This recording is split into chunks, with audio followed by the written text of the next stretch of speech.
Hello, everybody, and welcome to a special Wednesday edition of That's Cool Drink. And I think I've had him on now 4 times. I've got Matt Frost again, and that was, part of the deal was like, hey, I'm going to do a podcast, and I'm going to do it around like our kind of thing, but I really want to do a bunch of race week centric casts, and this one is no different. So we are going to talk so much about Rocky Mountain Race Week. It's coming up here in just a few weeks, so. Hopefully everyone's kind of got their stuff going. You've got us going in the background while you work on your stuff. But that said, we do have Rocky Mountain Race Week coming up very soon. Bam. And lots of new sponsors, and that is cool. Mr. Dash, hopefully you're working on your G-Body stuff out there.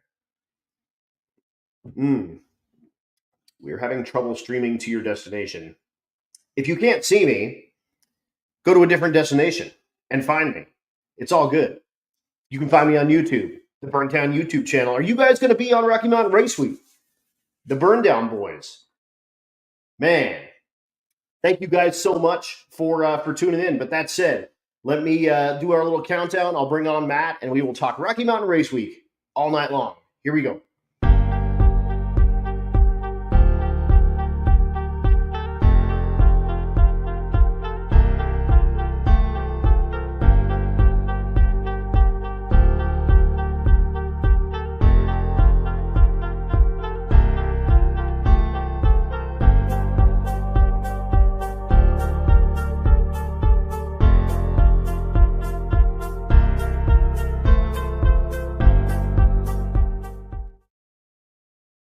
Yes, it's Wednesday night. It's That's Cool Drink. We are going to have a fantastic night. The Burndown Boys and War are going to be involved in the Rocky Mountain Race Week as well. So that said, without further ado, the man, the myth, the legend, the guy behind the curtain on the Race Week franchise, Mr. Matthew Frost. What's happening? Oh, and Rick Stanky. Let's get this party started. Let's do. Absolutely. Man, so just a couple of weeks out here from Rocky Mountain Race Week. Anything new, anything exciting? I know we've got new sponsors and stuff going on. How have you been? I haven't seen you forever. Give us a lowdown on what's going down. Man, I'm doing good. Busy, all kinds of busy. Trying to get all this stuff done. You got June's car going down? It's real close. It's over at Brent's getting wired right now. We're probably about another week into that, and then it goes over to an upholstery shop to finish like the package tray and make the back seat that's not really a back seat, but it is because there's only the small kids can get back there. Right. But yeah, it's real close. I'm super excited for that car to be done so we can actually go out and enjoy it for sure. So hell yeah. But yeah, and we've been busy. It's a 67 as well? No, that's a 63. Oh, it's a 63. Okay. Yep, 63. Awesome. So 63 Chevy 2 Nova. Yep. Super Sport. The 6.0. I did a 6.0, 30 over 6.0 in it. It's got like the low car looking big block Chevy valve covers. Totally. It's got a dual throttle body that looks like the Corvette tunnel ram set up underneath there. Manual transmission because she wanted to be a stick. Yeah, so. she's a stick shifting lady because she's gangster. So we're having the new Colorado black license plates made for it, and I had her do it. It says third pedal. That's what the plate's going to say. So that'd be pretty cool. Hell yeah. Yeah. Hell so yes. No, it'll be really fun. But no, we're just busy, man. I mean, trying to get all the stuff done for this, and as you've seen, lots of yard work and crazy stuff trying to get ready for Tyson's graduation. It's kind of crazy to think that kid's graduating after all the years of him being real little, running around. Being race little, week. Yeah, exactly. Yeah. Exactly. So, well, I thought that was funny that you're putting the little bitty back seat in June's car just in time for all your kids to be big adults now. Yeah, they can't get in there no more. So they might, but they might not get out. So no, it's cool. But no, a lot of that, like I said, obviously we've changed some things on the sponsor side, so we can get into that. But one cool thing is I've been wanting to do it for a while is Pitt State. You did a live deal with Chad, and they're coming aboard for the junior street class and doing some sponsorship and some scholarships for the kids. So that's super cool. I've been wanting to do that for a long time. it didn't align right, and that seems like that school is a really good school for that to be part of our event. So yeah, totally, and that's where Chad went too. Right. So he's got kind of a long-standing history with Pitt State, and his kids going there as well. So it's got Rocky Mountain Race Week kind of veins already running deep in it. So that's a very cool deal for the Junior Street guys, and same deal as always. Junior Street, if you guys want to join Junior Street, send June a message. She may not get back to you right away. She's still running his trucks and stuff, but she will get back to you. You guys can get in anytime. Junior Street Racers, and thanks so much to Pitt State for coming on board for Junior Street. And yeah, if you didn't watch that one, they're ponying up the cash, so we do have cash to give them on Rocky Mountain Race Week, but they're also giving a sponsor or a scholarship to Pitt State to first, second, and third place in both events. So that's a super cool deal.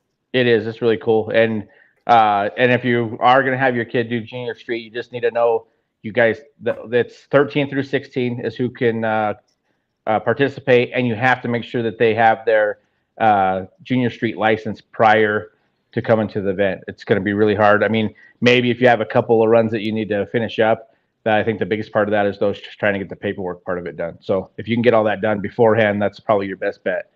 And then, there's kind of been a shakeup.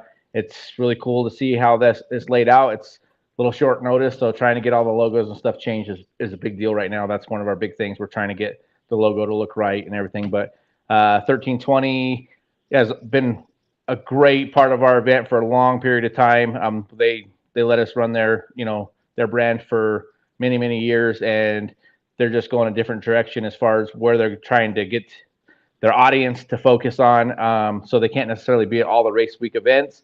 And that's solely the only reason that we're taking 1320 off as the title sponsor, just because it's kind of a weird deal when they're not there. People expect them to be there and their name's on the event. So that's coming off. There's no hard feelings. There's still a great relationship between us. Exactly. They're super cool. We're we're super cool with them kind of doing their thing. Yeah. We're super cool with with everything that went down the way it went down. Nothing but love for those dudes. And they'll probably be at Race Week at the 2.0. Yes, they will be. But unfortunately, they're doing their thing. We're doing our thing. And with them, there's a jillion Dragon Drives out there now. They want to go see some new stuff and some new tracks and some new people too. So, and I think on their side of it too, obviously the dynamics of what they do has changed. There's so many influencers, so many YouTubers now that there's a lot more options to go look at, where for a long period of time, that was where you went to go get all of your information. So, now they have to keep their stuff fresh and keep moving in different directions to keep that audience, just because of the dynamics of how things change, which we've seen that change across the board everywhere. Like you said, there's so many Dragon Drives going on now. There's a lot of different things. So everybody has to kind of keep things fresh and real to keep that attention of the people that are, a part of their event. So no, that's all that is. I wanted to clear that up, make sure nobody thinks that there's anything weird there. It's not. Those, like I said, they're super, they've been a great part of our event, and they always have been. And we'll just keep moving on, and they'll keep coming when they can. So with that being said, Motion moved up to title sponsor. It's they've been a great help with us. They've supported us for a long period of time as well. Ever since kind of their stuff took off, we helped them. I don't think I'm stepping out of line to say that we helped their social media side of it kind of get bigger when they came aboard with us, and they've been a great partner with us. They help innovate lots of different parts for what we're doing, test parts for what we're doing, offer all that stuff. Plus, they are a huge sponsor for us, and makes it really awesome for us to be able to do what we do, because they help us with that. So move them up. Felt like that was a great place for them to be in, and with them moving up, that left an option for the presenting. There was an option there, and Tom and Sick the Mag decided that was a good spot for them to fill. So they'll be with us for the next couple of years at least. And same thing, since they've been in business, they've been a great support of ours. They always have us in their magazines and stuff like that, and it just seemed like that was a good fit. And it kind of, I guess it kind of unites us in a sense. Like, there always seems like there's these turmoil things, which there is. I mean, we always have something, right. and that's what there's someone somewhere that goes, that event sucks and yours is the best. That's and it. And both of you, both Tom and you have both heard that from people, and it just is what it is. It is what it is, and then there's nothing wrong with that. Like, people are like, oh, somebody's talking. Well, it's kind of that banter kind of helps everybody get out there and do their thing. So it's, I mean, if everything was the same, it'd be boring in a sense. So it's all good, but the magazine itself, and that's what I keep telling people, you can have complaints about the race, ours, theirs, whatever. But when it comes to the actual magazine, the magazine is an umbrella that's covering all of the events. They support us. They're putting their money where their mouth is. And then, so in turn, make sure that with both of those sponsors, please make sure that you go and, subscribe to the magazine, and then also, make sure that you're buying motion parts if you can, whether you're buying swag or whatever, just do what you can to support those guys, because they're supporting you for sure. For sure. And that stuff matters. It really does. And if you like in the comments section, if you just put on there, like, heard about you on Race Week, or thanks for sponsoring Rocky Mountain Race Week. They see that stuff. They see a little bit of return on investment on their dollar. So let them know that, like, you're coming from us, and like you said, like, none of this happens without money. I'm talking about, stuff that pays, stuff that doesn't pay. It doesn't matter. None of this happens without money. So, So and it does. I mean, to a certain extent, when these guys, what they put in when they buy their ticket does a lot of that, but it doesn't do the over and above stuff that we have, and that's where the sponsors have to come in to help us with that over and above. And it's just behind the scenes stuff people don't think about. When we do, say, the hot dogs, or even just having you as an announcer, having the live feed, all those things, in order for us to keep that from costing you guys a bunch more money, or having to have it be pay-per-view or whatever, those sponsors are what helps us with that. So when you go back and you return that to those sponsors, and that's my big thing. Like with our sponsors, we all do. We try our hardest to make sure that, they are getting a return on their money. We're not just taking their money and just blowing it off. Like, we're trying to do everything we can. And, so that takes you guys to help us with that. Whether it is like, you said, make a comment or buy something. And even if it's just simple something here or there, or if it's a big purchase, just think about those things. And, RMRW guys are pretty good about that. I'm always seeing on the page, hey, who's our sponsor for this? Who's our sponsor for that? So everybody's doing their job, I feel like, but we have to kind of be consistent with that, so that those guys still feel like they're getting their bang for their buck. Yep. Yeah, exactly. And that's a good segue into, the live stream and everything like that. None of the live stream is going to change. Everything's going to be the way it has been, although it's going to take us a few steps up. Like, the Bank Shift guys have seen what the rest of the world is kind of bringing to the live stream sort of world. And they're ready to do it. They're like, let's go. Let's, we're going to pull out the bag of tricks, and, we're going to bring more camera angles, and we're going to have some more, interview type stuff happening and whatnot. So lots and lots of cool stuff coming up with that. But it's going to continue to be on Bang Shift. It's going to continue to be with Bang Shift type people. And it's going to continue to be a free live stream for you at home if you're not able to make the race. Yeah, and that's just how we want to keep it. And it is. And with, Chad's doing the stuff that he's doing, Bang Shift's doing what they're doing, that, again, it's just another thing that it's a little bit more money. So you guys kind of see every year, I try not to go crazy, but we have been bumping the price up a little bit here and there, because it just takes a little bit more to, like, I think, people are just listening that haven't done Race Week or whatever. We do, we have on site, the lift. And then we also have Michael, who's on site with his mechanics truck with welding and fabbing and whatever. And some people are like, well, that's dumb. You guys got a fab truck on location. Well, not really. I mean, when your tongue breaks off your trailer, or while you're getting ready to pull out of the parking lot, or when you get in, or maybe somewhere down the road, and that man's there to weld it up for you, or you break something while you're at the track. I mean, the stuff that those guys do, I mean, it's invaluable. And it's pretty awesome to see how many things that those guys repair during a week. So seriously, it's just nuts. Like, I don't even know how you do it without having somebody there like that, because it's so much carnage that we've seen. It's just amazing.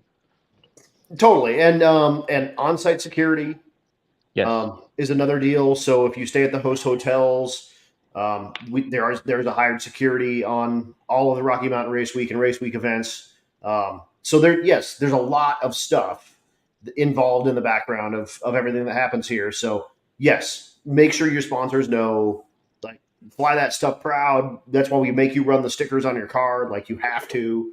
No, no ifs, ands, or buts, but they're good quality, good stickers. They're not going to like peel off in the middle of the week or nothing. So they did when we first started. Right. The rain would take them off, but you're not going to have that problem anymore with the Yep, exactly. So. We got better with that. Real quick, Jesse Hazlitt had a question earlier about Junior Street. So Jesse, Junior Street, yes, you have to ride in the passenger seat with your Junior Streeter.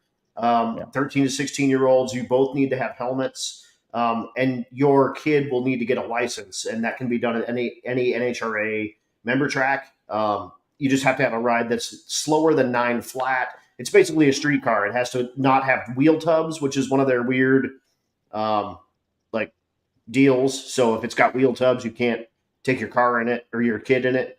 Otherwise, yes, you ride with your kid in the pass. And then theoretically you switch spots and you drive it through the pits, which never happens. Right. And then you drive it up to the staging lanes, which never happens. But yes, you ride with them if you're doing a double duty car. When you're making your passes, he or she does not ride with you. You're theoretically going quarter mile and running fast. They're running 1/8 mile and running slow. So yes, you will ride with your kid though. Ooh, Seth Kavanaugh joined us. Seth's got that Frosty burnout truck. Oh, there you go. Okay, cool. Yeah, and he's a Wyoming boy. So we're looking at maybe setting up some burnout stuff up here. Okay, in our neck of the woods. So nice. That burnout stuff is something else, huh? That stuff's wacky, man. It is wild. 2 minutes on the limiter, just like straight. Stuff leaves there on fire. Everything is overheated by the time it's left there. It's crazy. It's some of the most nutso stuff I've ever seen in my life. So what you're saying is if you they have really good engine builders in those cars, right? Yeah, because it's 7,000 RPM for 2 minutes straight, and crazy. They have to come back later and do it again. So wow, yeah, dude, he's gonna pick up the Frosty Burnout ice cream truck engine in Sturgis tomorrow and head to Minnesota. Yeah, okay. So yeah, man. So yeah, he's gonna try to set up something for Sturgis, and I was like, dude, if you set that up, I will grab a microphone from whoever's near it and I will scream it from the heavens. Let's do some crazy stuff. So it's gonna be fun. But anyway, so yes, Junior Street, new sponsors, and also we're bringing back the tech, the video tech. Yes. Yep. And we'll start that June.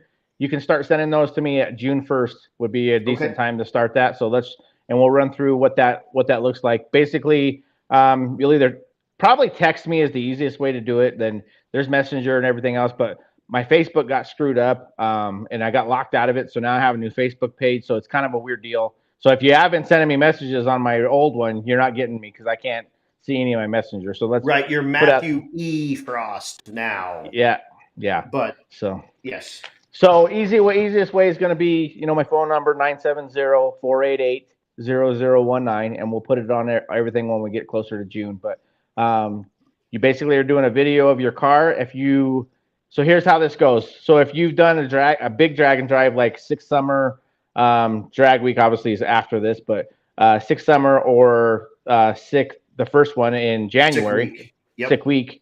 Or anything that's a major drag and drive. If you've already done that this year, you don't even have to send me a video. You can just go straight to Express Tech, and we'll explain Express Tech here in a minute. If not, what you do is you get a video of your car. You're going to show me your headlights, turn signals, tail lights, brake lights, horn. And then if you have a trailer, you need to show me all the same thing on that. You're going to show me a picture of your registration, a picture of your license, a picture of your insurance, and show me what tires. I don't care what you have for steer tires on it or front tires in non-semi truck. For trucker. Your slicks. I want to see what slicks you have on there, just and then kind of tell me what class you think you're going to run, just because that helps me out to make sure that you have the right tire for the class that you're trying to run. Right. You can change that at any time during the race before you turn your first time ticket in. So if you don't know what class you're going to be in, don't worry about that right yet. You get out there, you make your first pass. If it's not what you want it to be and you need to drop down a class or move up a class, you can do that the first day before you turn your ticket into June. So with that being said, so give me all that stuff. And what we do is I'll just go through it. I'll send you a response back saying, got it, looks good, or tell you if there's something wrong.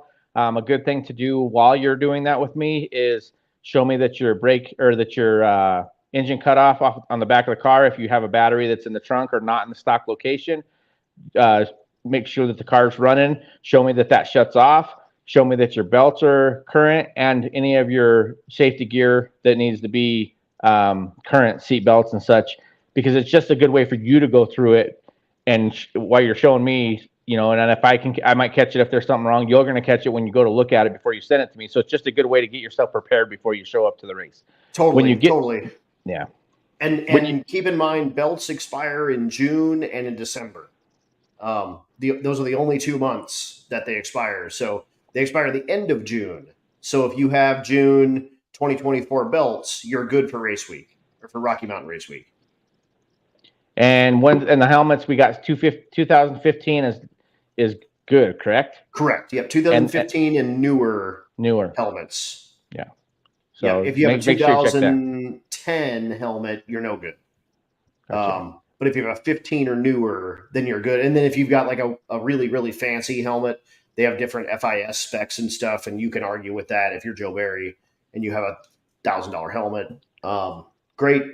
Bring it to people and explain it to them, and they'll learn something. But typically the Snell, 2015 or newer. And I think there's a new rule this year too that you have to have a fire sock on for certain speeds now, right? Isn't that correct? A Hans and a fire sock. Yeah. And I think don't quote me on it, and check the NHRA. Everything's available on there, and you can get free downloads for all of that stuff. But I think it's 160 in the quarter. It might be 150. You need to have a Hans and a sock now. Gotcha. So just things to think about there. So you'll send me the video. Once I get the video, I'll return back to you saying, yeah, it's good. And then that puts you in Express Tech. So what happens is when you get there, somebody just said faster than 150. Yeah, 150. Okay. So when you get there, you know that you've already sent me your video. I know that you sent me your video. You can go to Express Tech. What that does is that bypasses the street tech. That puts you in the lane to go straight to the NHRA tech. So you're not sitting and if you don't get it done, don't freak out. If you're just finishing your car up at the last minute or whatever, just come to the normal tech per street. Right. It's not going to be the end of the world. It's not going to take you 8 hours to get through tech, even if you have to go through the regular tech. It's still going to be, probably a 10-minute process. But if we can save 10 minutes 300 times, then that makes a big deal, big difference. So, no big deal on that. Like you're saying, don't feel like you have to do it. But man, if we can get half or 3/4 of you to do it, that makes that whole day go by a whole lot better. It does. It makes it super. It's way, way, way faster, and it's awesome because you don't have to mess with it. You just roll up there. So what we do, we're going to do things a little bit different than we normally do. I'm going to have somebody at the front of the line handing you your NHRA tech card. And so normally we hand it to you as we walk down the lines. Somebody's going to hand that to you. They'll hand you a pin. You fill that out, and then we'll put your numbers on your car for you. We'll put your and then send you up to where you need to go. Once you're done with the NHRA tech, you'll go park your car. You'll take your tech card. You'll go see June at the tent, and she'll give you all your stuff to put on your car, which is your stickers, your windshield banner, all of your wristbands, everything that you need for the week. She gets you squared away with all that stuff. I think she's going to do a scan code this year. We've had a lot of times we've noticed where people are kind of just, they came in off the wait list and they didn't pay or whatever. So this is just a way to kind of keep that all a little bit more in order. So the things are we're trying to do everything. We're advancing a little bit just every year, trying to do some things a little bit different, maybe a little bit quicker this year. Yep. Yeah, exactly. Every year it's just a little better, and it's always really good. But if we just make it that much better each time, then you're good. Martin, if you did race week last year, you still have to do tech this year. You have to have done one this year. So you'll still have to do that. So it's still no big deal. You can still do it. You can still do it on a video. So don't even worry about it. If you can do it, if you can't, no big deal. We'll take care of you when you get there. Yep. And if you've changed anything on your car since you did one of those races this year, if you've done any changes, then I would like to see you go ahead and do it. This is, obviously with some of the stuff we're doing on the honor system, we're giving you that break because you've already been to one, and that they've already should have put you through that rigorous test anyways. So, your car should really be the same. That's within 6 months of being here. I don't think that's a big thing to let that go. Right. And Red Hat wants to know, he's got a road week ticket, but he's on the wait list. Can he send you a video tech just in case with a winky face? No, you can't, because that takes more of my time to have to look through it and figure it all out. So no. So no with a winky face. No with the winky face. I'm gonna have like 280 cars on the wait list sending me their tech. Yeah. Is the circuit considered a major event? The question is on that. I guess I would have to talk to Michael, or you can answer it. Did they take you through the whole thing of checking all the lights and the insurance? Basically, have they put you through the same stuff that we do? If they do, then yes. I don't know that either. I would imagine they do, but at the same time, it could be like if you tell me that works, it works. Well, I was just saying see if Myers will respond, because apparently I think they went. So if he felt like if they did go through that, I think Curtis did. Yeah. So if they checked all the stuff, then we'll accept the circuit stuff. Yeah, for sure. But starting and finishing this year in Tulsa. Yep. And man, if you guys haven't been to Tulsa, Tulsa's great. Oh, yes, they did, says Brian Dater. Bam. Okay. There we go. So yeah, that one works as well.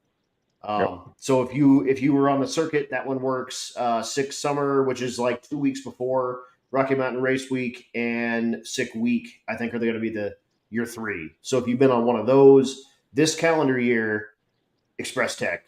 Otherwise, Video Tech. Otherwise, show up and we'll do tech. And again, no sweat. We just like to if we can get, like I said, 3/4 of the field done, makes it a whole lot easier. While we're on that subject too, we will do the same thing. Is Tulsa safety tech stricter than others? I wouldn't say so. I think that they're similar to everybody else. I think it's going to be pretty along the lines of what you've seen. What we will do, I'm going to continue to do this because it seems like it works out well. If you show up early to get your tech and stuff done, we'll give you a window of about an hour or 2 hours before the driver's meeting if you haven't got your license runs in, the rest of your license runs in.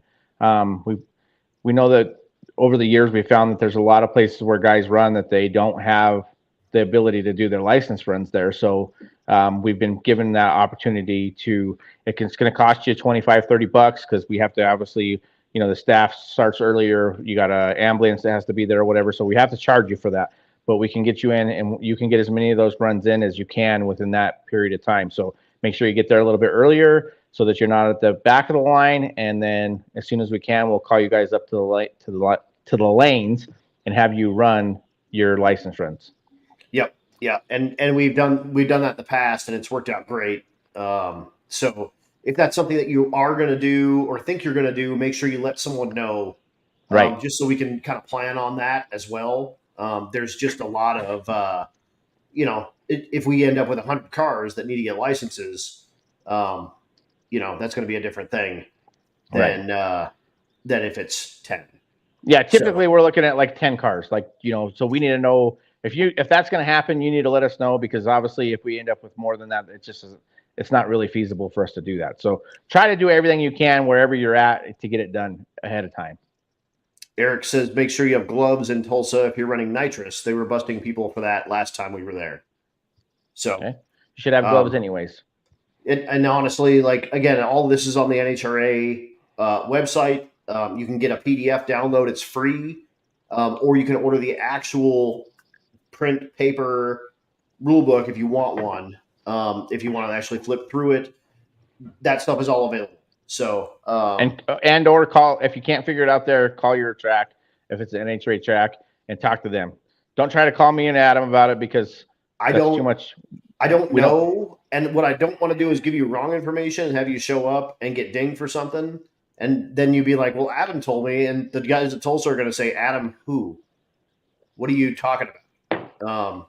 So, rather than me give you bad information or like years old information, especially like these new roll cage requirements, no idea, you guys.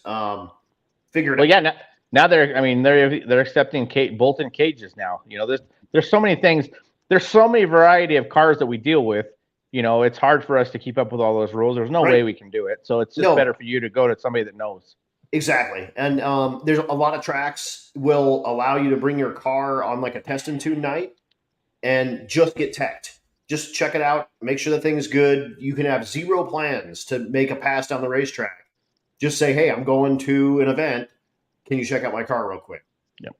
They'll happily do that, and they will probably do it for free. Oh, that was one thing I forgot to mention. When you go through your tech with me on the video, show me your neutral safety switch works. So things that we run into, neutral safety switch is a big problem. Obviously, the battery cutoff is a big deal. 2 springs on a carburetor, return springs there needs to be a double spring on there. 2 of them, right?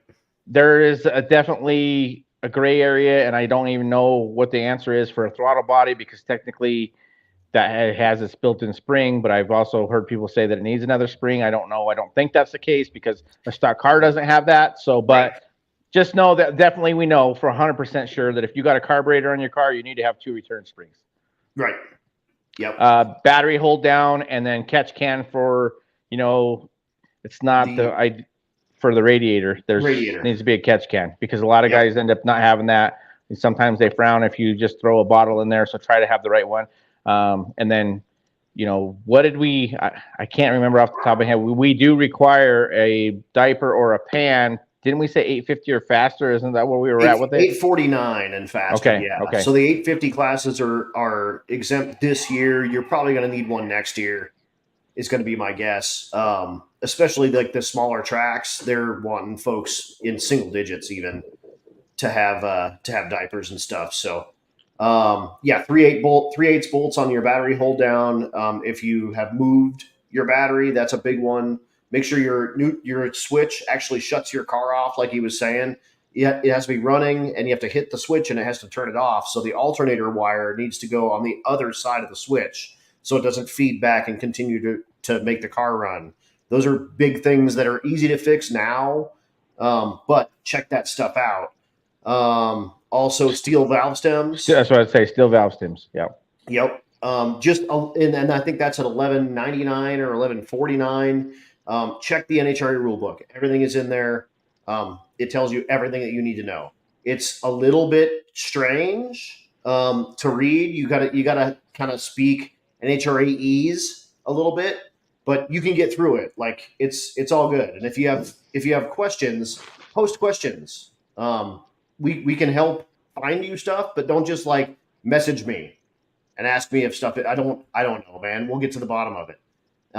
But like Jason at War says that his throttle bodies have 2 springs out of the box, and a bunch of them are that way. So, so thanks so much, Jason, for that. So, basic stuff, and that's the stuff that'll kind of ding you. And a lot of guys will just be like, "Nope, you got to get that fixed." And and that sucks if you're trying to do that in 2 hours time, and we're starting at 3 and it's noon. And you're trying to find steel valve stems and open-ended lug nuts in the middle of Tulsa somewhere. Yeah. So just do your homework. Make sure you got your stuff right. That the first track is the one that does the tech. They got to do the tech, as stringent as they can because it's kind of an honor system where these other tracks are, going off the fact that these guys did their job to make sure that they're safe. You guys are safe at their track. So we want to make sure that we continue to be able to do that because it's we've had to deal with a weird situation where we got sprung on that we had to have a tech at a track that we didn't know that was going to happen, and it just turns into a complete disaster. So we don't want to have that problem. Right. Right. Ever. Exactly. Yeah. It's just so nice if we go to another track and they're like, oh, Tulsa checked it. Well, then they're fine. Like you're Right. good to go. Right. It's always better that way than the other way around. So yeah, just plan on your stuff being good. You've got some time to get your stuff figured out right now. So get it figured out. I know a lot of you are kind of working out even getting a motor in your car right now. But while you're doing that, run by and take a look at your belts. Odds are good they're probably expired if your car's been sitting for a year, because they're only good for 2. If you bought a set that they're 4 months out when you even bought them, guess what? 2 years is up quick. It does. It happens very fast. Stuff like that happens. So just double check your stuff. It's all good. But you've got time to fix all of your stuff. So Tulsa's got a speed shop in town, Grand Prix Auto Sports Center. So if you need stuff, there's a speed shop in Tulsa. But guys, Tulsa's cool. Tulsa's awesome. Tulsa's huge. There's going to be a lot of space for us to park our stuff, and it's fast as well. Tulsa's awesome. So yep. It's going to be sweet. And then so you got Tulsa. I can't think off the top of my head out the order. Tulsa. Then we go to Ennis. Then yep. Thunder Valley. Then Thunder Valley. Then MoKan. Yep. Okay, so MoKan. So let's talk about MoKan. So there's a little bit of concern. I've had some texts. Hey, the shutdown narrows and it's short, and the cars shouldn't be going that fast. Well, they're not going to. So anything faster than an 850 is going to go to basically what we'll do is we'll figure out, it'll probably be your first day, your fastest pass on your first day that you turn in. So we'll take the back half of the track from that, and then we'll add that to your MoKan. So as long as your first half of your MoKan's good, then your average will be good. But that's how we will do that, just for the safety factor of that they can't handle the speed. Yep. It just makes sense. We want to go to that track. We've never been there. It's cool to go to somewhere different. And so we have to adapt to that. So that's what you're looking at there. From what I understand, though, it's super cool. We have, and it works out just fine. It works just fine. Totally fine, no problem at all. We come up with easy quarter-mile times. It works great. But it gives us a chance to go see a new track, and why not? And people ask me, well, why don't you go to a bunch of the other 8th mile class tracks? Why don't you just go to a strictly 8th mile track? And my reason for not going to just a strictly 8th mile track is because the index cars and stuff like that turns into another complete nightmare to do that. So I try to make it to where, yes, if our fast cars can't get down there, but we still can do quarter mile. That's the track I'd like to take us to, so we can get to some different tracks. But going to just a straight 8th mile track just doesn't seem like that works out very well for us. And typically the 8th mile tracks have kind of crappy barriers. They're just not it's not a track we want to bring really, really fast stuff to. Right. Typically. So, and I mean, you firsthand, like you crashed your crap on a track with steel guardrails right after Uncle Donnie. Uncle Dave, yeah. Or Uncle Dave, I'm sorry. There's Uncle Donnie too, so you're not off by much, but yep. Yeah. So it's just the guardrail stuff. I mean, I don't not want to support any track, but the guardrail stuff I don't like.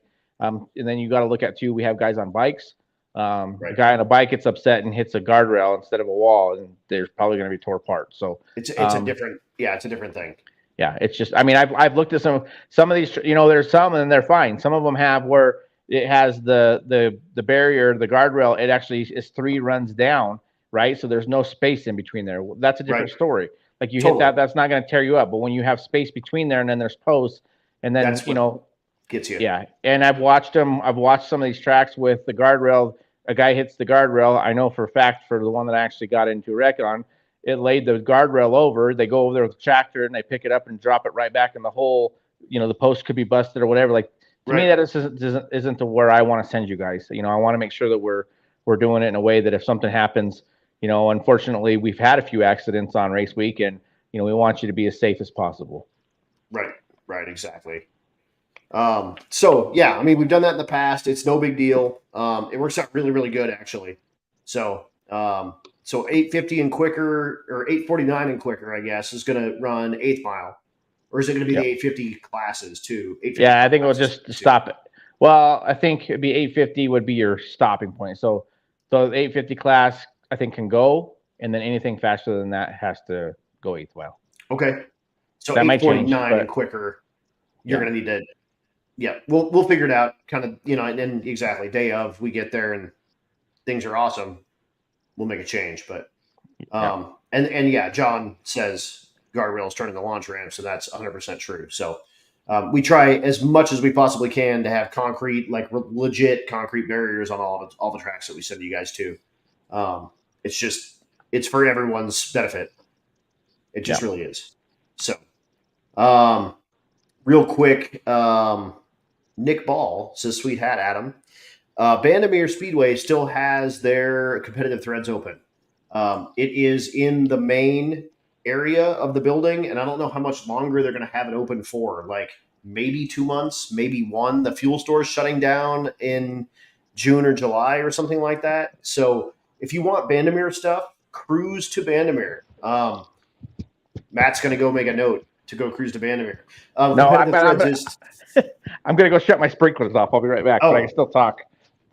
Yeah, so Bandimere Speedway is still open. Go get your Bandimere stuff if you are near there. On top of that, everything is relatively cheap. This hat was like $6, and it's a fitted, nice Bandimere hat. Whatever. So pay attention. Go over there. Check it out. It's all good. But so guys, Mocan running 8th mile at some point, at some ET break. We will make that happen. We'll figure that out. But Ennis, we've been to. Ennis, we love. That place is great. Those guys over there are super duper cool, and we love hanging out there. Thunder Valley's the same deal. New ownership, new management and stuff at Thunder Valley. Have we raced with the new management and ownership? No. So no, we haven't. That'll be new for us, but same old track. But they have they've done quite a few updates on that track. If I remember right, I think the bathrooms are different. I think they've done a bunch of asphalt work and a bunch of other things too as well. So cool. Yeah, and then Mocan's new for us, new for me. I've never been to Mocan, so I'm really looking forward to that. And then obviously race week. I think all new tracks for me, except for, are we doing Ennis? We aren't doing Ennis, are we? For race week? No, we're not. No, we are. We are. It's going to be Ennis, Tulsa, Pine Valley is the other one that we're doing. Pine Valley, yep. And then I want to say my brain ain't working, but I think Thunder Valley's in that one too as well. So yeah, I think Pine Valley's our only different one there. Oh no. Okay. Oh no. You're right. I'm sorry. No, we're going to do the Louisiana tracks there. Yeah, that's going to be. Hold on, I'll find it. Here. It's Ennis, Tulsa. It's Twin Cities is the one, and then the other one I don't remember the name of it. No Tulsa. So we start and finish in Pine Valley, then Ennis, then Port Allen, Louisiana, State Capitol Raceway. That's it. Twin City Motorsports Park in Monroe, Louisiana, and back to Pine Valley. Oh yeah, so yeah, you're right. 3 out of the 4 are new. Sorry. Yeah, 3 out of 4, and all new for me and new for race week, and it's gonna be awesome. But yeah, that's gonna be really cool to go do that. Yeah, dude. But first things first, Mocan, our first new one for this year. The circuit guys went through there, and I'm hearing tons and tons of good on the comments here. Everyone is saying that Mocan is good. Ron Connor can't spell Mocan, so No-Can is really good. Good job, Ron. Chicken Annie's near Mocan, apparently a hot spot. So make sure you check all that stuff out. That's part of the fun of a race week. Checking out the little tiny spots and spending your money in little bitty spots. If you have the chance, do that stuff. If you get a chance, check out some cool behind the scenes, weird little diners and stuff. Try to make a point to eat local once minimum, minimum a day. Try to eat local once. And I get it. You know, sometimes you're like, man, a McMuffin sounds good. That's fine. Sounds good. Go get a McMuffin. But for lunch, go sit down somewhere and we eat at some weird diner and pay cash, and those people will love it. Yep. Chad's running the route. It's Reggie Moore, actually, or Reggie. What's Reggie's last name? Is that right? Yep, Moore. Moore. Okay, Reggie Moore. He gave us quite a few places to stop. There's a really cool. A guy's got like a museum of cars and stuff like that, and they're going to shut down the road for us to get in and out of there. And so he's gave us some ideas, and Chad ran it, and there'll be some super cool stuff that we get to stop and see this year. He kind of had to change the routes around a little bit from what he thought was going to happen because obviously the weather has tore up some stuff out there. Yeah. Yep, definitely. And we do need Adam Recommends Eats segments, but those happen kind of on the road. Like, I don't really know these places any more than anyone else. So if I'm along the route and I find somewhere cool, I'll post up like, dude, check this place out if you want like real life food and you don't want to eat something out of a drive-through window. So pay attention. RMRWers page for that. There is a participants page as well. Yeah, it's working, whatever. But RMRWers page is kind of the jam. And yeah, Brian, looking forward to Cajun food in Louisiana. We're gonna get some etouffee. There we go. And all sorts of like some mud bugs. Yeah, some crawfish. Man, it's gonna be good. It is gonna be damn good. But and pay attention. Pay attention to the route for pretty close. For 1.0 here will be what we're going to do for our big one in 2025. So kind of keep an idea of what's going on around you there, so you're familiar. Because that's it'll change a little bit here and there, but it'll be similar to that. That's the best area that we can put together to be able to accommodate that many people. So definitely Ennis, definitely Tulsa, Thunder Valley is going to be in there. That one's going to be a little bit tight to get everybody in, and then we're kind of waiting to see where we're at on the last track. If everything looks like it's going to be good with Pine Valley, that might be an option. There's going to be a couple different options, but we're just kind of waiting on that last track to figure that out. But that's kind of the area we definitely will be in for the big event.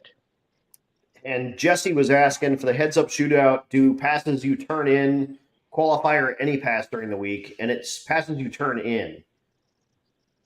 Is that correct? No, it was any. I thought it was the quickest pass that they made for the week at any pass. Okay. I thought that's how you had that laid out, wasn't it? I think it was legal passes during the week, and then we shut the clocks off, and then you can. Correct, but I didn't think it had to be a turned in ticket, did it? I don't know if it has to be. I was using that. That's the easiest way for me. Was it turned in? To rack that up, yeah. Okay. Because I don't really have any record of not turned in slips. I thought you just had said at one point in time that if they had one and they wanted to, maybe not. Maybe I'm wrong. So let's just go with that. Any turned. Yeah, let's just stick with that. Turned in slips. That's kind of the easiest way. That way I can just work it. Perfect. Via the spreadsheet. Spreadsheet, exactly. So let's stick with that. Turned in passes are how you're going to qualify. So like an 850 guy. There'll be a bunch of 850s or 851s or 852s kind of packed in there. But yeah, we turn the clocks off and you don't get time slips. So we don't know what you run when it comes down to it. So, if you pull an extra wick out, no one knows that. No. And you can put that on a track ad. Dude, that's right. That's money, dude. We should get that guy to come out and do a crawfish boil at one of the Louisiana tracks. That would be wild. Do a big old crawfish boil for everybody. Heck yeah. Your entry fees are going up. That's right. But we're going to have there's going to be a lunch fee. Yes, sir. Mr. Narks, thanks for showing up. Sorry, I'm we're on each other's days today. I apologize, but Matt had to go to the Nuggets game last night and they won, so he did something right. Yeah. I'm sure we'll be and going. Don McGinnis says that there's a casino close to Mocan apparently as well. Oh man, some guys are going to be in trouble. Yep, like mainly the McGinnis boys, pretty much. Any plans to do a group chat at the races? I don't know. What's a group chat? Oh, like for sending out like I don't know. We've talked about it. I guess we'll look into it. We'll see. Yeah, it's just kind of like anything. Like it costs a little bit. I mean, there's money involved in any of these things. We seem to do okay without it. And then there's a question of who runs it. Right. Because, who runs it? Yeah, who's going to be poking the buttons? Right, exactly. So, I mean, I think it's a good idea in theory, especially in places where we're going to have good cell coverage and stuff. It's a little extra kind of whatever. But, you almost need to hire a guy now to just sit and poke buttons. And, guys aren't cheap. So, especially if you're me.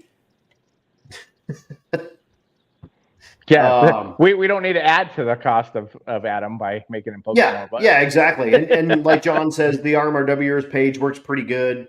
I mean, that's stuff we'll kick around. If that's something that you're like, we really, really, really, really want to have that, let's check it out. We can look at something like that. Can be done free via WhatsApp apparently. Okay. Yeah. So I mean, maybe that's something we can do.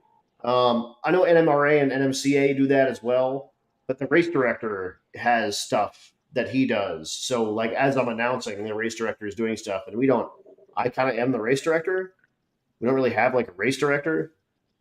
Well, and I think we've done a really good job the last couple of years of keeping our run order in the order and then you guys really have a good idea of how that works out. So I don't feel like a lot of people have come up in the last year or so and say, hey man, I didn't hear, I missed mine, because we kind of way that we've done it is, if you hear this guy or you see that guy moving, that you better be getting up there. So I think we've done pretty good with that. And that's where we'll be. We don't plan on, we've moved the run order around a little bit to help make more sense of where the traction is and whatnot, in the last year or so, but for the most part, it's stayed pretty close to the same.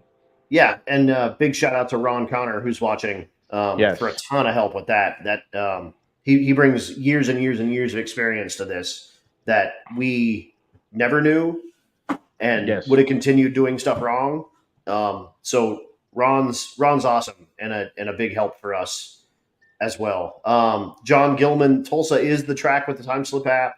It's Race TRP is the app. So Race TRP, and then you can plug in your number, and they'll bring up all your time slips for the night. So yeah. And then John Stonecipher says that he likes that all the classes run against each other. We do too. We think that's super awesome. That's a lot of the appeal to the event, is you get to race against the people you're racing against all week. It's a super cool thing, and you can see what the class looks like in its entirety, make its run down the track. It's cool. We like that as well. So so yes, we're into that. And so Tulsa and Ennis both have time slip apps, and Thunder Valley has race app as well. So okay. You may not get any paper time slips at all this week. So we'll play that by ear. But when I get to the racetracks, when we talk to the people, pay attention to the PA. I will tell you if there's an app that we can download. I'll also check that. I kind of do that like week before that rundown. And I'll do all kind of the aerial video, views of the tracks and things like that. We'll do another one of those as well. And I'll let you know what has apps and what doesn't. Narc says that Mocan is paper for sure. So that may be our only paper time slip track. And that's not to say that you won't get a paper time slip. Some have both as an option. We'll just play it by ear. So, whatever. If that's the worst thing we have to deal with all week, I think we'll be just fine. And then I will check with, as we get closer here, I will check to see who has nitrous and what fuels. Everybody always asks about the fuels. You can pretty much guarantee that every track has the fuels you need. Like, I don't really see that being an issue. Nitrous is probably the one that we have to just double check. So I'll reach out and find out for that. The fuel side of it, you will probably see different brands. So if you're really stuck on one brand, you probably better make sure you bring some with you. But generally they're pretty comparable. I think anyways, in my opinion. Yeah, I mean, exactly. Someone's got their version. If you really have some like crazy high zoot setup that you have to have a special fuel, make sure you pack it. Yeah. Matt will tow it for you. if you don't want to carry it with you. That's one of the differences in the Race Week brand. Someone else can carry your fuel for you if you would like to make that happen. Every one of the other ones, you need to carry your other fuels. As far as I know, you'll probably slam me in my own comment section. But Race Week will allow someone else to carry your fuel for you, or Matt will carry your fuel for you. The only stipulation is that you can only fuel your car with that fuel at a gas station or the racetrack, right? Yep. So basically, what we do is if your buddies are stopped at the fuel station, you have to stop at the fuel station to transfer your fuel out of their car into yours. If you break down because you ran out of fuel, whoever's carrying your fuel cannot fuel you up where you broke down. You have to find somebody else to bring you fuel, because then that automatically creates a support vehicle. So the reason that we allow the fuel thing is because E85 is getting more scarce every year, and it's hard to find. So we feel like, okay, you run that fuel and it was abundant at one point in time, and it isn't so much anymore. So we feel like, we don't want to penalize you in that sense, but you also have to be responsible enough to get to yourself to a town where there's a fuel station, so that you're doing the same thing everybody else is doing. Totally. Holly wants to know about camping at the tracks. I think so. Yeah. I mean, it's never been a problem. Mocan's probably the only one I need to check with, but I don't think that will be an issue. Typically, even if we can't camp actually on the premises, there's a place near. Yeah. Always. So I would say yes, you can plan on camping. Jason King wants to know if you'll also haul nitrous bottles. I believe so, yeah. Yep. Well, it'll be a little different this year. The fuel will be hauled in my pickup, because I am not bringing the big trailer. If I get it all done, we have this bus. I bought a bus to basically put all the merch in, and I'll still carry the parts that I used to carry and stuff like that. Fuel will just have to be in my pickup, because I don't really want the bus to be a bomb. So. Right. Yep. No, with your entire family riding in it. Yeah. Well, I think we'll be riding in the pickup. Donnie's actually going to run the bus. So. Okay. I think cool. But what's cool about the bus is there'll be some extra seats, so if somebody does break down, they can hitch a ride in the bus. So. Right. And Narc says that Mocan's always been good with them camping. Okay. So that should be on the only kind of wild card. I would say you can plan on camping at all the tracks or really, really near them. And John Gilman says that it's the magic bus. Oh. I don't know what makes it magic. Well, it's all the LSD. Maybe we'll paint the inside psychedelic, right? I like it. I'll do all the announcing from inside the bus. It's gonna be a fantastic week, you guys. You can't wait. Yeah. Oh man. So more questions if you want to ask them, pop them out there in the comments. We'll get that going. Brian Frost says that there's nitrous fumes. That's right. Okay, there we go. Not just LSD, it's the nitrous. One of these leaking bottles. Yeah, the only problem with that is that nitrous gives you a headache. So we'd have to switch that out for the medical grade. Some medical grade stuff and whatnot. Yeah, Ron Connor's in. He wants to also run the lanes from the magic bus.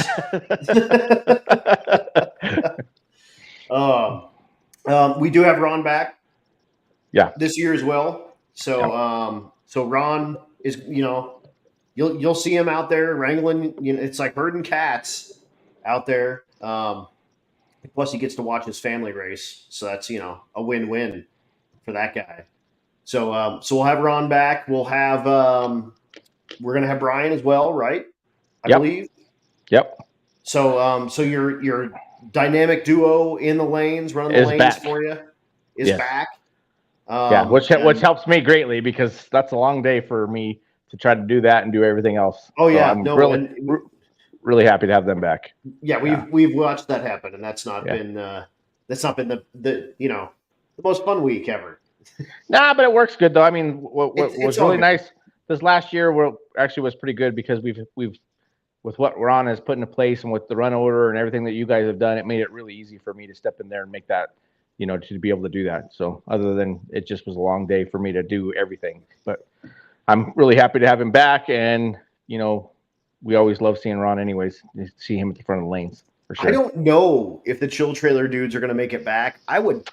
They're not. They're not coming back this year, just because they are stepping up their programs on some cars, and they're focused on that. So they will not be rolling in with the Chill Trailer this year, unfortunately. Son of a. Yeah. So somebody else needs to think of something. You might be able to take that award for the spirit.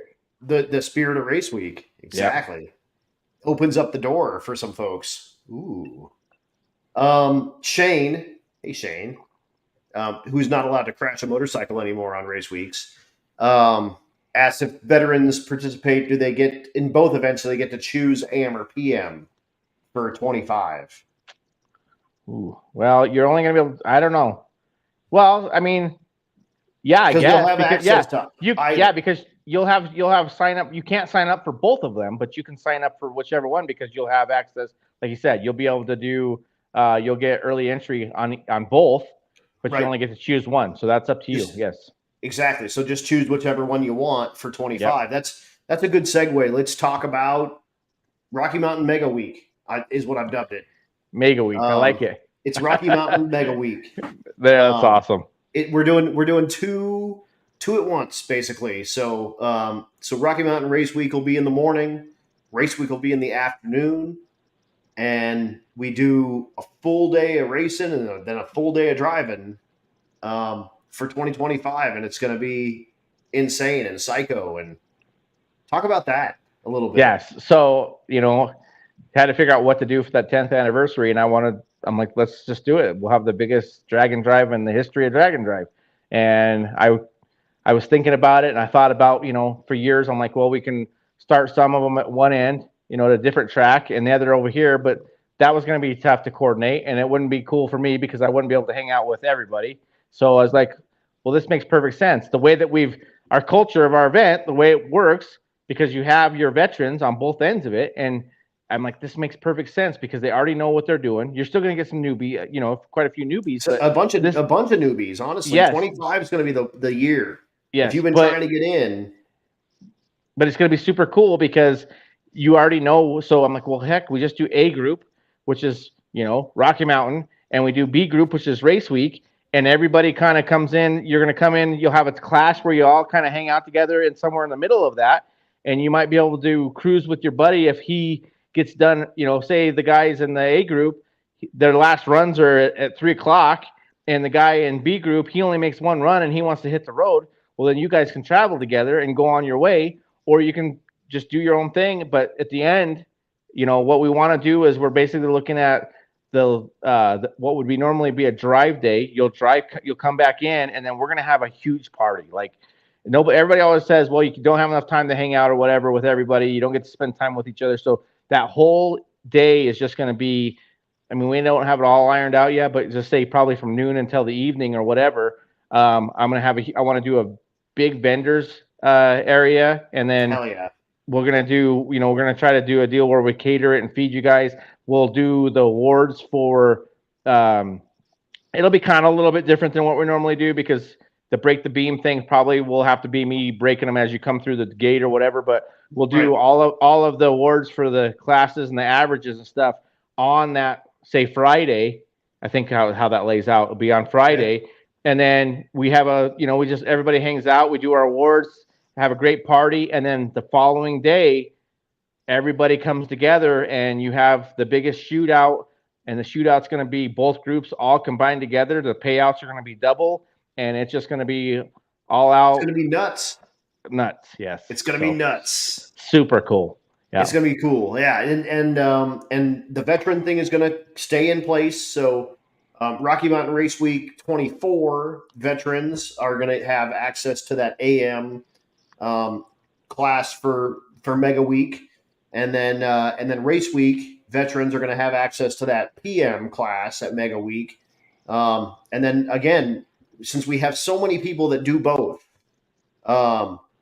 it's going to open up some space because we're not going to let everyone double enter. There might be a handful that are going to get to double enter, but for the most part, this is good. 25 is going to be your year. If you've really wanted to do a race week or a Rocky Mountain Race Week, check out 2025 because, like I said, a bunch of people do both.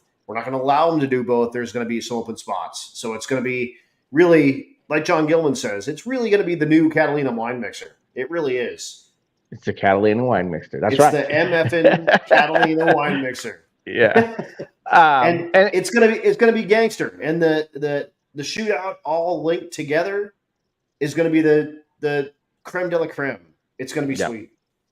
Well, and it leads me into some other stuff. Like, for one, there is the night and the day, but that doesn't necessarily mean that that's how that's going to stay. If I can figure it out, I'm going to switch you guys in the middle of the week. So the guys that are during the day stuff's going to go to night. Night's going to go to day. We'll do it'll probably be on after a drive day. So obviously it helps you guys where you're not scrambling, but that's kind of where I'd like to see, so you can get both sides of that. Obviously there's a lot to still work out. We're still working on it, but my plan is to basically, as soon as we get done with 2.0 this year, I'm going to try to get all the dates and stuff laid out, everything laid out, so you guys can plan way in advance. Like, we're trying to get this squared away, so everybody's squared away. We'll probably move the sign up way, bring it up too, just so it gives everybody a little bit more time. It gives me, more time to adjust to everything. I mean, it's going to be a big deal. And what this kind of can lead into later on for me is, remember, I'm old. Well, I know you're old, Ron, but you're supposed to be bringing somebody else in to help you. Remember? maybe you're too old to remember. We talked about that. No, I'm just kidding. But I think this could kind of open some doors for some other stuff, because what'd be kind of cool is, like, say, and this is kind of how I look at things in a bigger picture with drag week or sick week or something like that. What if there was a way where they start their race down over here and we start ours on here, and somehow, if we can show that this can work, that we clash somewhere in the middle, we cross paths, we all race together, and then we go on our way. Yes. Right. We race each other at some track somewhere. Yes. That would be pretty sweet. There's some awesome things that we can do. And then there's some other things that me and Adam have been talking about that kind of can change things up. It'd be it's some really cool stuff, and I don't really want to put it out there yet. Yeah, but it's going to be wacky stuff. It won't really affect you guys necessarily. No. It's just going to be it's going to be part of we're turning it more into entertainment. Yeah. And kind of bringing a little more for the live stream viewer and whatnot. There's going to be some cool stuff, but yeah. John Gilman, we're going to worry about 2026 and 2026. You're talking 2 years in advance. The world could be on fire in 2 years. Who knows? Well, we might not be able to drive these cars anymore. They might say you guys can only stay in your 15-minute cities by then. So we don't know what's going to happen for 2026. It might just, who knows? We'll figure that out. Jesse Hazlitt wants to know the discriminator on being allowed to do both or not. To be determined. Same deal. Like, let's get through 24, and it'll probably be folks that have kind of done a bunch of these or done the first one, and that would put you in that. And it could be a lot. It probably, what it most likely will be is, we'll see how many guys actually would want a double entry or double both sides of it. And we're going to make a stipulation. If we do that, you're going to have to make X amount of runs on both classes, because we want to make it obviously hard if you're going to do it, which it already is going to be hard. Right, and then what it probably would come down to is, you're going to end up in a lottery. So if you want to do that, we're going to put you guys in a deal, especially because I'm anticipating that it's going to be quite a few guys.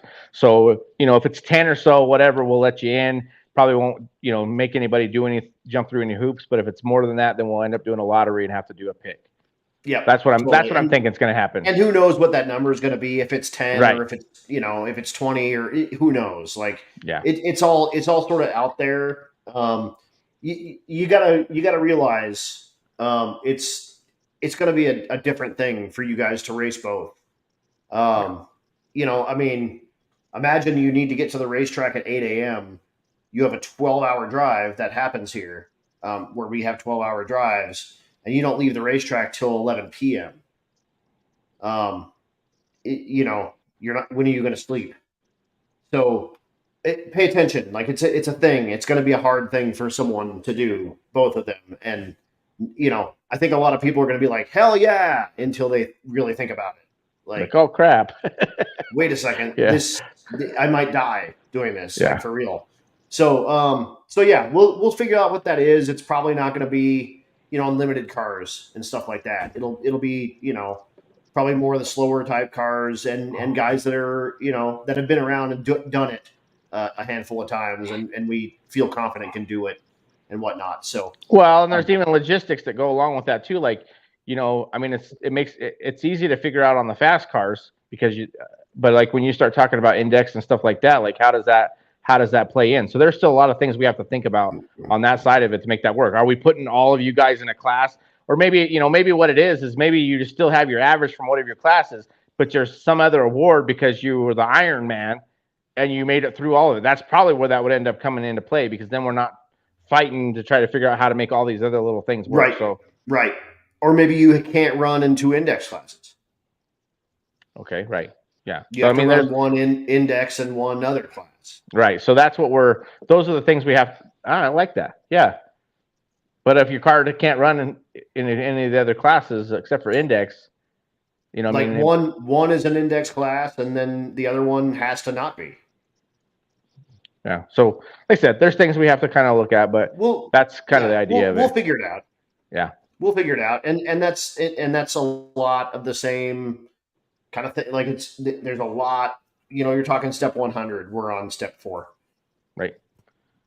And then we even have to come before that, but yeah, we don't know quite yet how that's all going to work either. Like where, we have to sit down. Adam's going to be one of the announcers. Chad Reynolds is going to be the other, just so that they're not killing themselves all week long. We're still we got to figure out whether one wants to stay the whole day or one's going to do half, the other one's going to do the other half and switch it up. So there's a lot of cool things, but it's fun because we get to think about all these cool deals that are going to be part of this. And a lot of guys probably have some questions and they're probably going to be stressed about it, but this is more of a novelty thing that we're doing here. So Don't get all wrapped up in it. This is going to be fun. And we want everybody that has ever been a part of this to, try to get in on it. And, I've been talking to some of the old school guys, like Doug Klein and Larry Larson and, some of those cats, Joe Barry and some of them, to see about getting them to come back for this because it's 10th anniversary. So it's just gonna be cool. Like try to get as many of the old school guys to come in and lay down some numbers and just have everybody kind of be a part of this because it's history in the making, I would say. Yeah, no, exactly. It's just going to be different than what has ever been seen in any of these before. And if you're a member in the 2024 group, you're in. You're going to get an option to get early entry into that 2025 Mega Week, and it's going to be something for the ages for sure. Yeah. Martin says that there's a Friday night test and tune in Tulsa for $15. So if you want to make a trip down early Friday night, $15 gets you into a test and tune if you want to test in Tulsa. And Ron Connor, the party man, always wants to know if there's a pre-race party happening in Tulsa. I don't think so. I'll get back to you on that. As of right now, we don't have that lined up. So I would say no right now, but that can change. I actually haven't even had time to talk to Chad to see what he's up to with everything that he's done. So it's possible, but as of right now, that's a no. And Mr. McGinnis says bring back Boots Klein, and then immediately followed with, aren't I just a delightful mother effer? Yes, mother effer. Oh my God, that's if like one of my best things. You know. Oh, that is like that. That's something that will live with me for the rest of my life. That is so awesome. And Reggie wants to know about a wheelie contest as long as the track is wide enough, because you know how the organ grinder gets down. Yeah. Let's try to save that rear end this year, eh? Yeah, how about that? Welding your rear end back together. Gosh. So, that said, 2024 Rocky Mountain Race Week. We're just a few weeks away. Oh, Lipinski's in for wheelies. Man. Hell yes. Yes. Harvey, Rookie of the Year Perseverance Award, and Young Guns. I'm running the Rookie of the Year and Young Guns back. Perseverance Award is going to be back. So all that special stuff is definitely going to happen. So, yes, pay attention to that. If you want to pitch into that, let me know. I start with $250 of my dollars, and I just build up cash as I go. Typically, I get somewhere in the $2,500 range, and I give half to the rookie half to the Young Gun. So that is definitely going to be coming back. I don't know about other special awards. Those just kind of happen. It's a strange deal, and we just sort of let people do their thing. But those ones I know of for sure are happening. So yes, keep an eye out for those. I'll have. I need to get with ProCopy with the boys over there and get some stickers. Get some R's made up. I haven't done that yet, but I'll get with Dustin and we'll make that happen. But those are definitely coming back. All the class payouts are the same for this year. So 1,000 for every class, and then 7,500 for the overall winner, and then we do it all again at the shootout as well. Yep. So winner of the FMF 8 is the 7,500. Quick 16, I believe, is 2,500. The BMF, I'm sorry, is 2,500. Quick 16 is 1,000 or 1,500? 15. That's 1,500. 1,500. Yep. Yep. And then $1,000 for the bracket race, $1,000 for Rowdy Radial, $1,000 for exhibition on that shootout day as well. And exhibition is, you showed up, you blew your crap up, and you fixed it. You came back, and even though you're not in competition, you're back, you're running, everything is good, and there we go. So yep. Chris Story wants to pitch for the Young Gun. I've got you. I've also got Joey Greer. He's always on to double my money, so that's always good. So we got lots of that. Oh, 10th anniversary T-shirts. Definitely going to be some swag happening for next year, and there's going to be a lot of pre-order type stuff. Pay attention to the website. Lots and lots of stuff coming out, especially 10th anniversary type stuff. Yeah, we'll be doing a bunch of that, and that'll be. I'm trying to come up with some different ideas than what we normally have. I don't want to overwhelm you with stuff because I think sometimes it gets a little bit overwhelming, but I definitely want to make sure we have some options, some different stuff, especially for the 10th anniversary deal. I think that's super cool. For sure. Chris Story wants to know who ended up winning the photographer award from last year. We need to basically put somebody on that because it didn't even go anywhere. Like we need somebody that actually can to take that by the helm. I've got the trophy. I just don't have, it gets so overwhelming and it's after the fact, like it's hard to get somebody to put the nominations in there. But while we're talking about photography, it's a good time to talk about that. These guys that come out to do these things buy their photo packages. That helps them tremendously. They're out there killing themselves to get you guys the most coverage that they can, and they do phenomenal jobs. And that's there's a few of these guys that's what they do for a living. So make sure you take care of them. If you are coming to the track to be a photographer for us, let us know ahead of time. There's a couple things that we ask from you if you're shooting for us. If it's a photographer and they're going to be there, we usually don't charge you guys for the week because we know that you're there for us, you're there for the racers, so we don't charge you for that. But our only thing that we ask for is two things: that the Race Week logo is on your pictures with your stuff. We don't want you to not take your watermark off. We want you to have that, but we would like to have ours on there. And the only other thing that I ask is, and I've asked this for anybody, is that we have rights to the pictures that you take. And the only reason that we don't, there's not a lot of stuff where we make a bunch of money off your pictures and stuff like that. But every year we pick a really cool picture and we basically turn that into a poster and we give that out to all the racers. So that kind of stuff happens. And it's pretty cool that we find some really cool pictures from, and it's not always the same photographer. So, we ask for that, or if there's something else that we have that we need to, to present for our event or whatever, that we can use your pictures. Those are the only things we ask for. So totally. And racers, like, this is one of the things that makes a drag and drive so cool. And especially ours, kind of being, the second one around, like one of the OGs, is the photographers follow us, that they come to our stuff, and the gangster ones. I mean, the ones that, we get half a dozen of the best photographers in the country. Absolutely. At our event. So you're going to end up with some like amazing photos of your stuff. So I always make a post right after, and it's like, hey, as this stuff starts trickling out and you find that one photo of your car Like, dude, buy that. Please buy it. Like, these dudes, like you said, are out working their balls off in the sun, doing it to it, and buy that stuff. It's probably $30 for you to get an awesome poster of your car to post on the wall, and it's the coolest photo you'll probably ever have.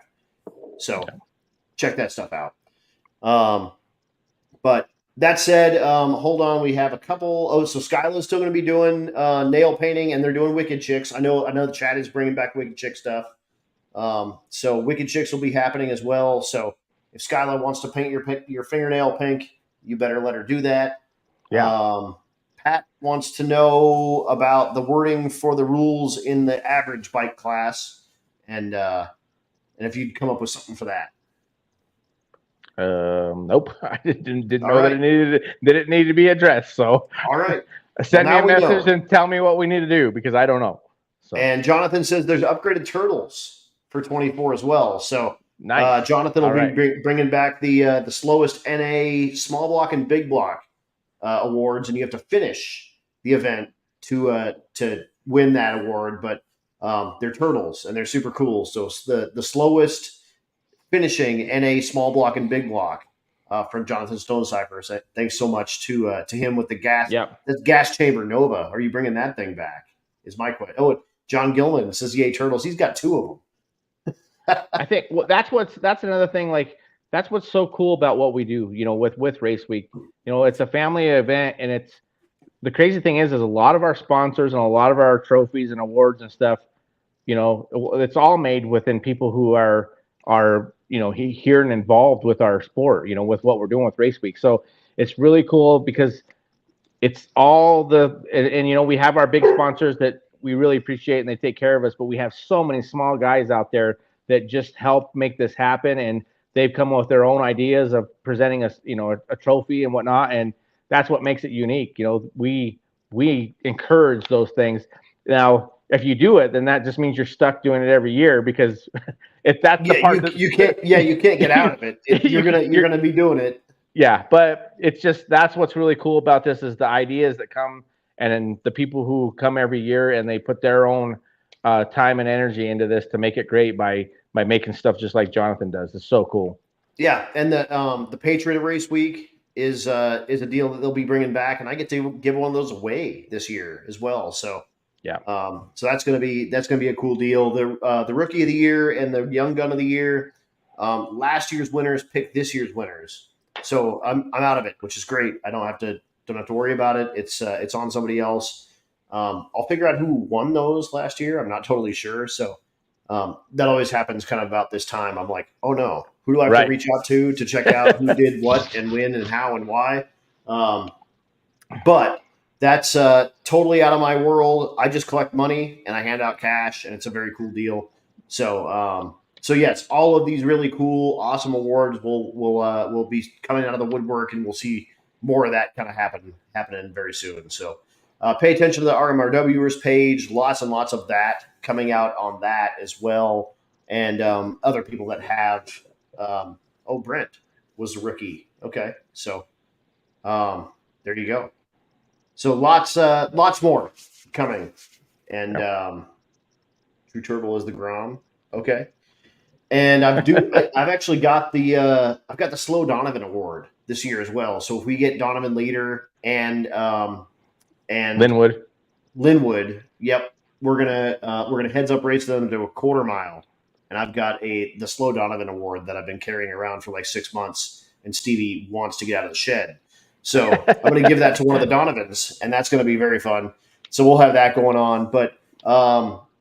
Road Week, don't forget, if you want to show up and just have all the fun without the racing, Road Week's a thing.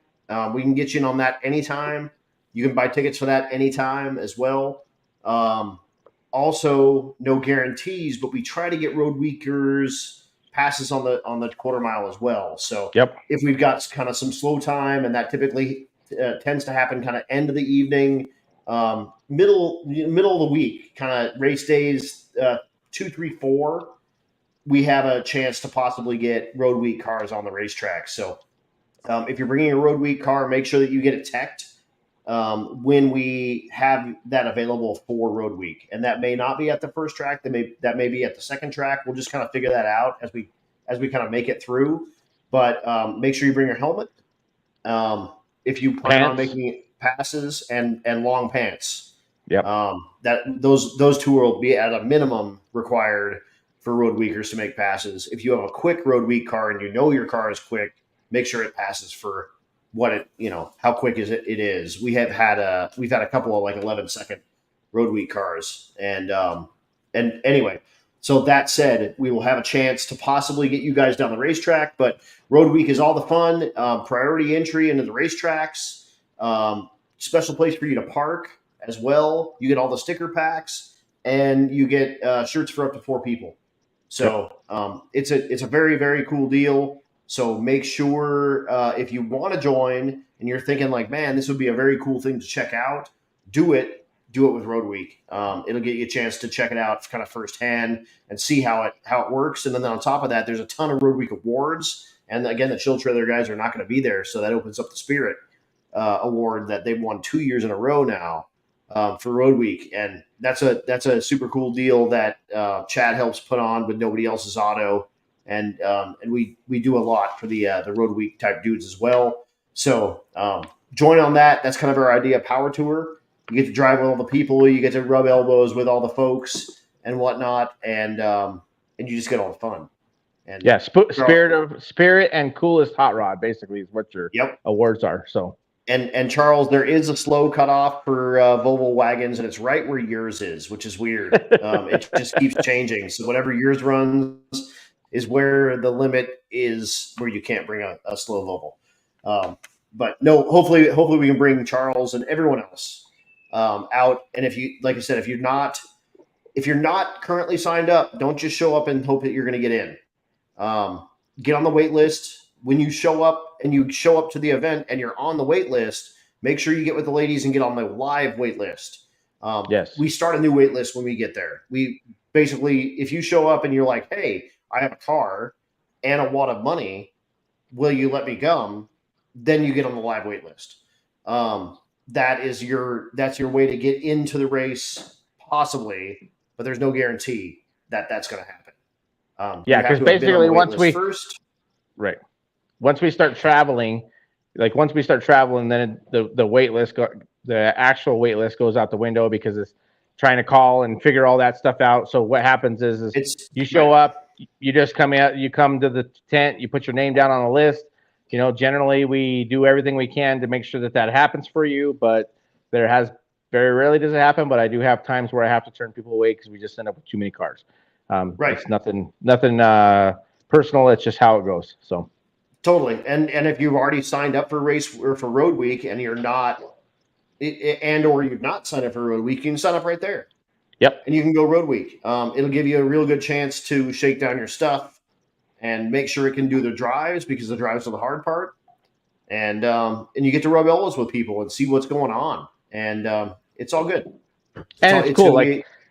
Just to see the kid, there's some people that have actually, that have been able to run down the track that have never, ever in their life even thought that they were even going to make a pass down the track. So, don't be scared on that side of it too. If we call you and say, hey, it's time for Road Weekers to make a pass, don't freak out, because we got guys down there to stand down there. They're aware that you guys may not know. Yep. You've never done this before. We're there to help you through all of it. It's not stressful at all. It's actually a pretty good time. It's going to be fun. It's going to be super duper fun. I promise you. And then the next time we get to call you down, you're going to be really excited. Yep. To get to make that pass possibly. So again, don't hold us to it. We can't guarantee it for sure, especially if we have issues on the racetrack and stuff like that. But this is the event that I know of that allows the Road Week type folks to actually make passes, because sometimes we've got some downtime, and why not? We can. Right. And we do what we want. I mean, whatever. Support your local homegrown drag and drive, baby. Don McGinnis wants to know if he can stage with the back tires. You probably will anyway. That's how you race, because it is what it is. Mary says that she's going to bring Zach's DSM and become Wicked Chick certified soon. Oh shit! All right. There you go. Certified streetcar stickers, are those coming back? Certified street, yes, they are. Yep. I don't think they're going to be. What color did he say this time? Hell, I don't even know. I guess maybe that was last year. I'm not sure what color they'll be this year, but yeah, certified streetcar stickers will be. That's your thing. You guys, you make it through one of our races, you're a certified streetcar, and you get your cool sticker to put on the windshield. So. And also 1320 said that they're going to send their some of the more of their special 1320 race week stickers as well. Yep. So we'll have those to give out at registration. They only make like 300 of them. I mean, we only have 300 racers. They're not available anywhere else. So if you've got one of those and you don't know that it's a special thing, it's a special thing. Yeah. Sorry that you're just now figuring that out.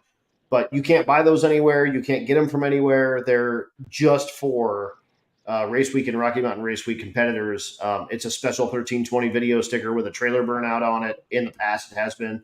I don't know what it'll be this year, but probably the same. But those guys are going to send stickers as well. So that's going to be included in your sticker pack. And then, again, the certified streetcar, street bike, street truck stickers are going to be available for you when you turn in, I think it's day 3 or day 4 time slips as well. So that's a super duper cool deal. Yep. Thule will be on site again this year. They helped out a bunch last year, helped a bunch of guys with LS parts and stuff like that. So they'll be there. Trying to think who else is going to be. We have one more vendor. I'm trying to think who it was. We'll be on site. And then I think one of our stop points will be Force Performance Turbos. We'll stop there again this year. So that's another one. So yeah, you'll have some support there, and it's gonna be a lot of fun. I'm excited. I'm ready to go again. I'm ready to go too. It feels like it's been way too long, even though we're only 6 months beyond race week that we did last year. So these hit quick, and then next year is going to be wild with just one. Yeah. I'm not going to be sure what to do with my hands in September. It's going to be a strange thing, but again, we'll deal with that when we deal with that. But it's going to be good. Maybe by the time we get closer to that, we might have to have another one. I don't know. Yeah, maybe we'll do something special. Who knows? Whatever. We'll see if Garrett's got a bunch of Crown Vics, and we'll go drag race Crown Vics. We'll drag and drive Crown Vics. There you go. There you go. We'll just have fun as we go along the way. But cool. I think we're set. It's an hour and a half. We're in. I think we've done pretty good. We answered a bunch of questions. So if you have more questions, pop them up in the RMRWers page. And no, Jesse, we're not going to do 2. Well, maybe we'll do 2 mega races. Holy crap! Wouldn't that be something? My God, we'll see what happens. But let's get through the first one and make sure it doesn't turn into a total disaster. Let's see if we can make it through with you still with June, me still with Stevie, and Ron's still alive after we're all done, Ron's right? still alive, and see if we can do it without pitchforks and like flaming craziness happening, and then we'll see what happens. But takeaways from this: Videotech is going to be open very soon. You got like 2 weeks, so get your stuff going. We will post. Matt will post up his number, and you'll text that to him. So you can send it to his messenger as well. He's Matthew E. Frost now, but better yet, just get it to his phone. Text it to his phone. Let him know who you are. He may not have you in his phone, so just here's my name, here's my stuff, here's my car. Let me know what else I need to do. So usually I don't even get a name. I just get a video. So usually just go straight to a video. Hey, this is so and so, and then they go on their way. So it works out. And the other thing about it is I like it because it lets me get familiar with the cars too. Like I get to actually spend a little bit of time looking at the car and knowing who's who and all that stuff. So that part's pretty cool. But yeah, just send it to me and we'll get you squared away. Yep. So that'll open in 2 weeks. Pay attention to the RMRWers page for that. As soon as he posts that he's ready to go for that, we'll make that happen. So pay attention to that in about 2 weeks. And guys, I mean, it's going to be quick. June 23rd, we kick off. And if you haven't done one of these, we night race. So 3 till 10, 11, depends on what kind of the track's doing. But we start at 3 p.m. And then you drive in the day. Everything's open. It's hot as hell. It's a different thing. So I can't wait. If you haven't been to one of ours, you're going to just wait. This is a whole different thing. It's got a different vibe. It's got a different feel. If you're a proponent of another one, great. We'd love that. Come to ours. Yeah. You're going to have fun. I promise you. If you can't have fun doing this, you can't have fun doing nothing. No, so might as well just stay home. No, exactly. You may as well stay home. And a few of those people we've asked to stay home. Yeah. This is fun. This is competitive, but it's a family, and it really is. And when you get here, you'll see it. It's a different thing. It's a different feel. So, so hopefully, folks that are making their first trip out, you have a blast, man. Make sure you see me after the actual drivers meeting for a rookie of the a rookie sticker for the rookie of the year. That's if you've never done a drag and drive, period, never done one at all. If it's your first time to our event, we'll still welcome you, man. It's going to be super duper fun. Welcome, have fun, talk to people that are around you that look like they know what the hell they're doing. I'm not one of those people. I have no idea what's happening ever. So don't follow me. I'm lost. Odds are good I'm lost. But that said, guys, go ahead. Something exciting that a newcomer that we've seen at a lot of drag weeks is Brian Goldstone with the Javelin will be here for 1.0. That's going to be really cool. He actually won his spot because he did. How did that work with Michael? Was it he did multiple? Did he win the whole deal? He was the drag. Yes, he was the drag and drive world champion. That's what. Okay, so he won. He got the most points from all of his drag and drive events, and so he ended up with a free entry. Yep. Into either Rocky Mountain Race Week or Race Week, and so we're gonna have Bryant Goldstone with the Javelin that I like to call the Javgasm, and so we're gonna have the Javgasm with us at 1.0. And thanks so much to Narks for putting that thing on. We had a couple of the Race Week type folks in the top 5, and it was super cool to see our homies duking it out with. The creme de la creme of drag and drive, and that's always fun. So thanks to Mike for putting that on, and congratulations to Bryant, man, for winning that deal and winning himself an entry and choosing to come and actually choosing to come and step out of the out of his comfort zone. I think he's gonna. Like I told him, I said this is a different deal. It's funny because. Doug Klein, I was talking to him on the phone, and he's like, well, how do I get into the day race? Because I don't know about this night stuff. I said, I'm telling you right now. I said, I know you ain't done it for a while. I said, but he said, well, I don't know. It's hard when you have a breakdown. People don't understand is you still have the same amount of time to fix your car. It's just during the day when there's actually places open. And like I try to explain to people, like the night racing, okay, you can't be tired while you're drag racing. You can be tired while you're driving. So if you're driving during the day and you get there and you're kind of tired when you show up for the evening, you're all amped up by the time you get ready to go race. Yeah, once you pull your belts tight. You ain't falling asleep going down the track. There ain't no falling asleep. Yeah. If you're racing all day and then you get in your car to go drive at night, that first hour you're all amped up and you're like, oh my God. And then after that, it goes downhill from there and your ass gets tired and you can think in that loud car, oh, I'd stay awake. No, you don't. You start falling asleep because you're tired. It lullabies you to sleep. It does. So it's hard to get people to understand how this works. But when you change it around like that, it makes the time so much better for you because when you do break, you can get your part today. You're not waiting until 9 o'clock in the morning for that guy to get you a part. And then you got to hurry up and try to get there in time before the gates close. But so when these guys see this, especially these guys that run these fast cars, when they start realizing how this works, and they get it, they're going to be like, holy crap, that's way cool. This is way awesome, right? Plus, all the pictures and video of your car going down the racetrack with the taillights on. Oh, yeah.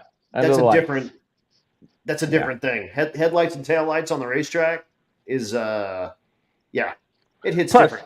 Same thing. You got lights at the track to take pictures of the cars on the lights. When you're driving down the road in the dark, nobody sees your car in the dark when it takes a picture. So, it's cool just lights. It's just whatever, man. Yeah, so exactly. So racing pictures at night are better. Driving pictures in the day are better. So, yep. I mean, win-win. And again, it's such a different thing. It's just wait. One and dones are long gone.